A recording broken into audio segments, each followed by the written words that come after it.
I'm so glad that you made mention of climate resilience there, because yesterday was World Fisheries Day as well. And World what? Fisheries Day, I think Oh, yesterday or Fisheries day Day, before, okay. yes. And from those people who are living from the coastal areas like Sanyang, Tanje and Gunjur, they have raised concerns of our marine resources being protected as well, and in other way, in their term, kind of exploited. What do you have to say? Well, if you say exploited, I don't know what according that to means. their words. Yeah, but that is according to them. Exploited as in what the Gambia has and the policies we have as a government is to protect our marine resources within our EEZ, and that is what we are doing. It's a challenge though, because it takes a lot of investment and resources to protect your marine resources, because you need a navy that can enforce marine laws within our EEZ. But also some policy and laws to ensure the licensing regime in terms of the trawlers, the fishing trawlers, in terms of their licensing. And I think we've been doing very good as a government in ensuring that we put the right measures in place and the right policies to protect our marine resources. Yes, there are people who will say that it's been exploited, but exploited in terms of what? We want the figures, we want the numbers. I mean, if you say it's exploited, we want to know how, who is doing it. And I think if we have that, because that's how governments make policies. Governments sometimes react to public sentiments in terms of problems, because that's how you react to, you make policy. There's a particular problem. It could be in the fisheries sector, it could be in the agricultural sector, it could be in education. And once there's a problem is identified, then government can come with the policies to make sure those problems are resolved. Yeah.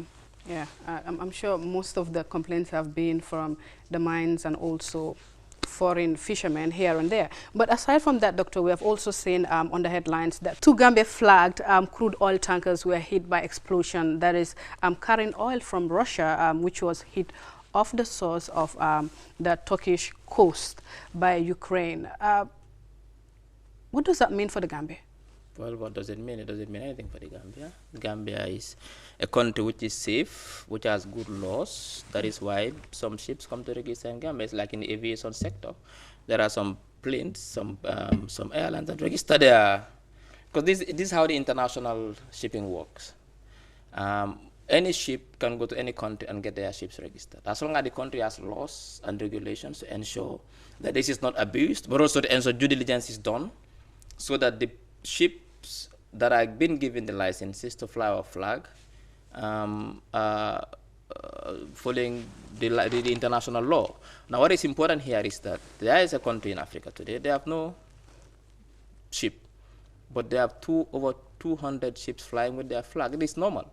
So what international companies do is that they look for countries that have good regulations, good laws, good policies, and they are free to register their ship in those countries.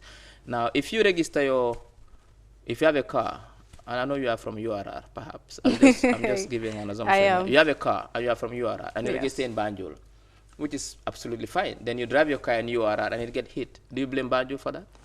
Not really, but probably there have been so many explosions or alleged reports of this, and major of them are from the Gambia, ships that have been registered within the Gambia from outside. We don't have that much even ships registered. Go to other countries in the sub-region. You'll know that this is normal. Even the aircraft, planes, we have planes that are registered in the Gambia, they fly the Gambia. It's normal international law, as long as the law, it happens within the framework of the law. It's very normal. I mean, sometimes we dramatize these things. So a ship is registered in Gambia, it was hit, and there's an explosion. Is that a problem for Gambia? It's not a problem for Gambia. It's not like if, for example, a particular ship registered on our flag is violating international law, then there's a problem. Then we can say, okay, we need to, where is the problem here? What are the gaps? Why is it that ships registered with our flag are violating international law? Then we have a problem. But if, for example, there is an accident, I'm not sure what it is, the cause of the explosion. If it's a drone attack or if it's an accident, I'm not sure.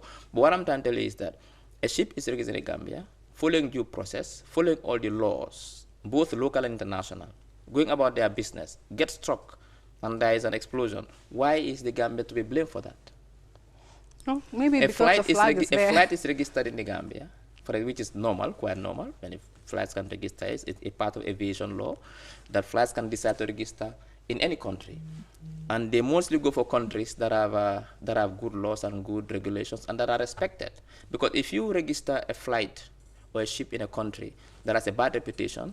Other countries wouldn't allow those flights to land there, but Gambia has a very good reputation. Now that flight is registered, following due process, following all the laws, and has an accident, explosion. Is that Gambia's fault? It is not Gambia's fault.